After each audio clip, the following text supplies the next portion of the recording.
NFL, according to TMZ, I seen they chose to uphold Myles Garrett's suspension. He's still banned indefinitely and probably for the rest of the season. And probably got to file for reinstatement, and nobody knows how long he probably gonna be done for. But I'm gonna tell you what he did wrong. Now, if you didn't see my last video, which I know it seemed like Myles Garrett's personal YouTube channel, but Myles Garrett and his appeal in front of the NFL, he said that Mason Rudolph called him a racial slur. Some people reporting it as the N-word with the ER at the end of it. And obviously the NFL wasn't buying it. And I'm going to tell you where he went wrong at, all right? Myles Garrett went wrong for not putting public pressure on the NFL immediately after that, all right?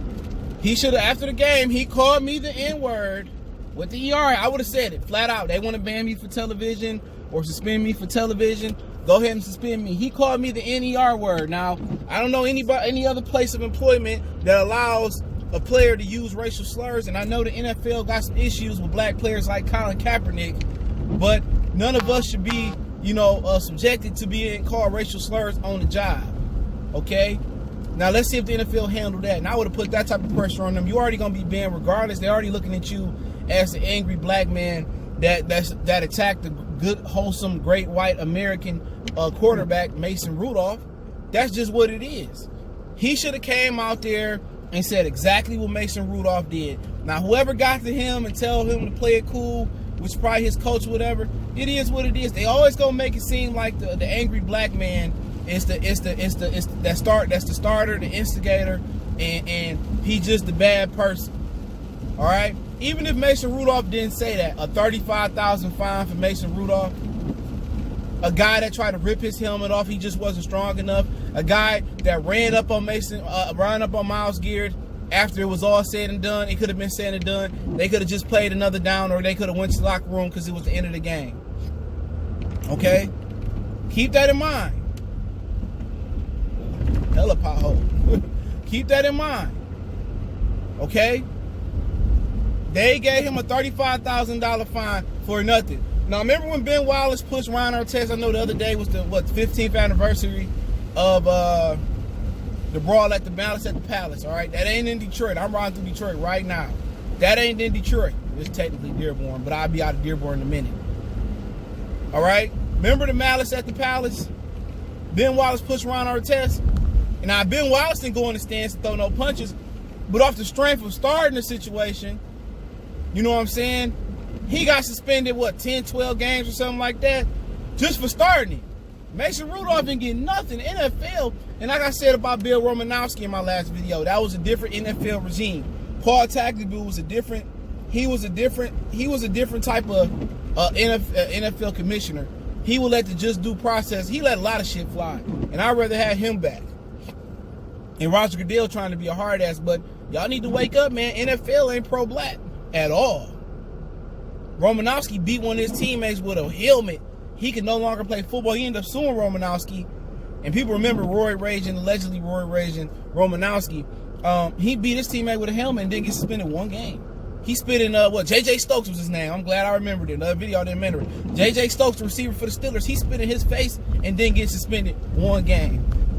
Myles Garrett didn't cause a fraction, 1% of the bodily harm that Romanowski did to that player, one of his teammates with the Broncos. But when you finally wake up, man, if I have a son or one of my nephews or whoever the situation may be, family friend or whatever, then I tell all the females that have sons, don't play football. It's not worth it in the end. If you're going to play football for a deeper meaning, and when I say a deeper meaning, like you really gonna take advantage of the college education, then maybe so. But if you're going to play football and to be a millionaire in the NFL, I wouldn't advise nobody to do that. Prime example here. They didn't even get his 24 hours to hear his appeal, or they didn't go back and say, well, with this new information, let's go ask any of the other players, did they hear him say the N-word?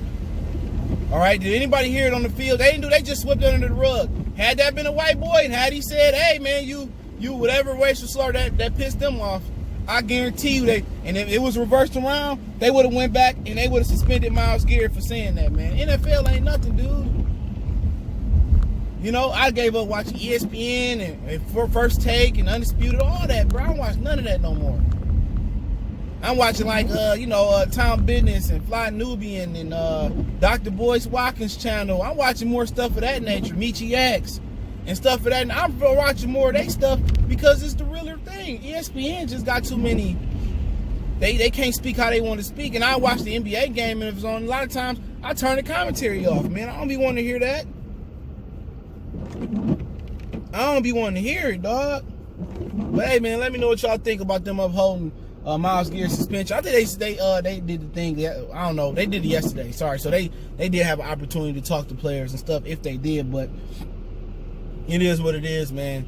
I would never encourage no kids in America, no black kids in America. If you're white, go ahead. The world is yours. You can do whatever you want to do. You hear about the guy that shot off the 30, 40, 50 shots and they arrested him and he didn't get shot. He didn't get tased or nothing. If that was a black man reaching for a seatbelt, he would have been slapped.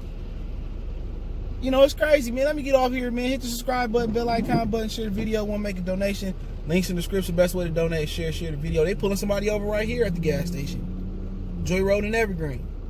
Now, a cop got killed in Detroit, though. 18-year veteran, so that's a little different. It's the hood gonna be hot. But hey, man, hit the subscribe button, bell icon button. Check the NFL playlist out, man. Peace, love, and prosperity. We gone.